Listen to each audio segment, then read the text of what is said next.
Rams put a beating on that team, and more specifically, they put it on Sam Darnold with 9 sacks in that game, many of which were his fault. But I'm curious, Mark, from your perspective, after 2 bad games to end the season, we'd been talking about Darnold and his resurgence and how much money he's going to command in the offseason, and then to end the season the way that he did in these 2 games, how much do you think that impacts his market?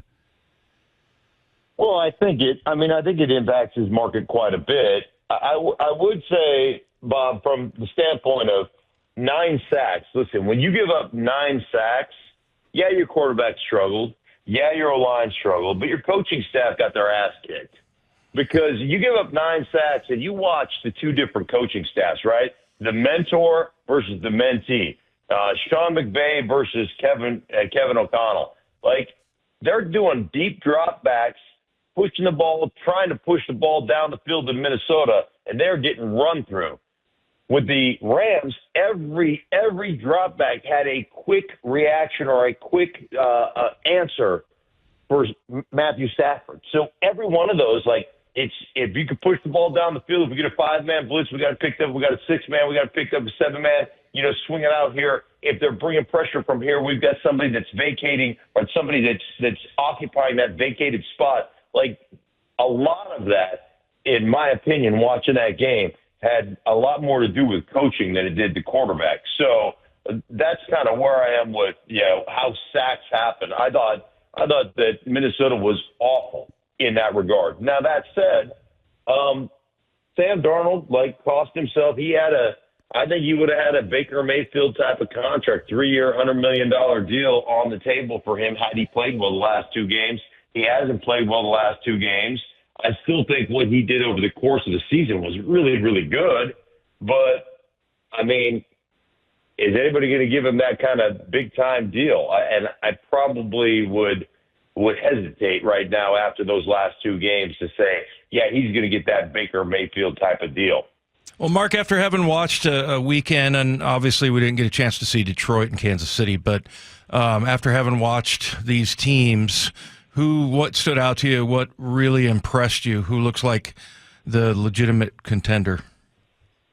Yeah, I would tell you that if the Baltimore Ravens play the way they played against the Steelers, if they can adhere to that game plan and can run the ball with that level of efficiency and use the back with the quarterback, I don't know if there's anybody that can beat the Ravens.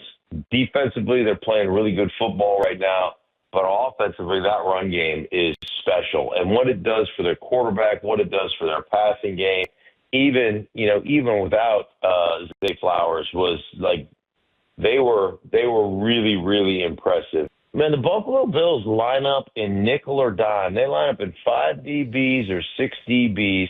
They play little people, small people, and they defend you that way. And you show me a bunch of little guys. We had a rule in the offensive line room when I played. If a fight breaks out and it goes between the big guy and the little guy, punch the little guy. Little guys don't, the little guys don't defend themselves as well. So, yeah, I mean, if you're going to try to line up and play little people on us, we're going to crush you. I'm curious, as we look at this Seahawks team moving forward, they're looking for an offensive coordinator, and 3 names have come up here in Thomas Brown, Klint Kubiak, and Hank Fraley. And just looking as a fan from the outside, not having played the game, I'm looking at Fraley going, all right, this is a guy who was a very good O-lineman in his day. Now he's coaching a very good O-line in the NFL in Detroit, and he's exposed to that Ben Johnson offense. And for me, I'm looking at the problems of the Seahawks and who's best suited to sort of rectify those, not knowing what the roster will look like. Fraley seems to be the most attractive option to me, but others are saying it's Kubiak. It could be Thomas Brown. From your perspective, who fits the Seahawks best out of those 3? Well, I'm very familiar with Kubiak and the offense that he runs, and I know that offense exceptionally well. And so I think he's a really nice choice, no question about it. I love Hank. Hank is a super smart football coach. You look at the way the Detroit Lions, you look at the way they run the ball, you look at the action, and just the efficiency with which they play offensive line. They are exceptionally well coached, and that guy has a lot to do with the run game installation. You know, he's not only the O-line coach, but he works exclusively with Ben Johnson in implementing, the run design and what we're going to do there. So, again, calling plays is different. Calling plays, I always say there's a difference between play callers, guys who call an offense, and guys who just call plays. And so there'll always be some learning curve in that. But I don't think you go wrong with either of those guys. Brown is Brown is obviously, he got dumped in Carolina, and then last year in Chicago. That would be one that I would have, a little bit of concern with, because he just hasn't had a ton of success. Yeah, I guess the Fraley sounds like to me the guy that. I mean, what our biggest problem is, Mark, and we addressed it last year. Biggest problem was defense.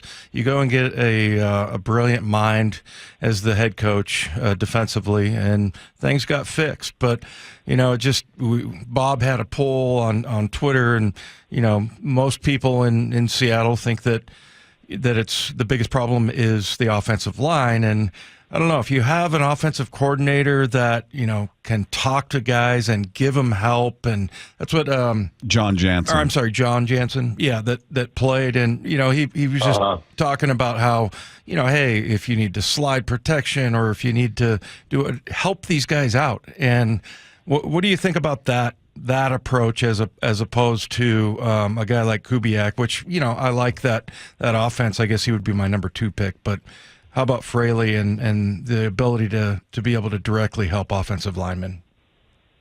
Yeah, well, there's no question he understands the issues. Like that, and ultimately your most important hire as any coach, in my opinion, is your line coach.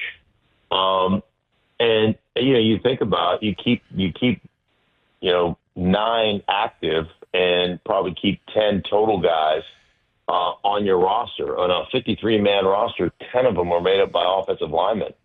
And that is a position that,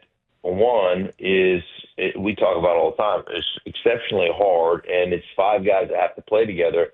And, oh, by the way the league is structured now, the backups that you're going to keep don't have any experience.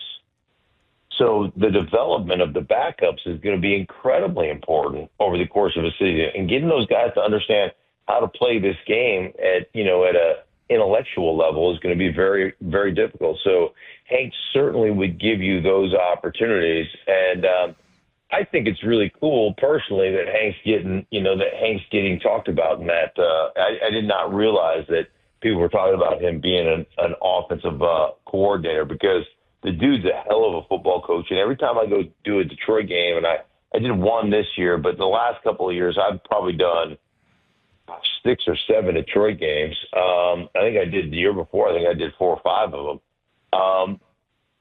Dan Campbell raves about Hank Fraley and what Hank Fraley has brought to their organization and the way those guys play. And so to me, it's a really cool thing. And I'm a big Hank guy, so I love the guy. He's a great dude.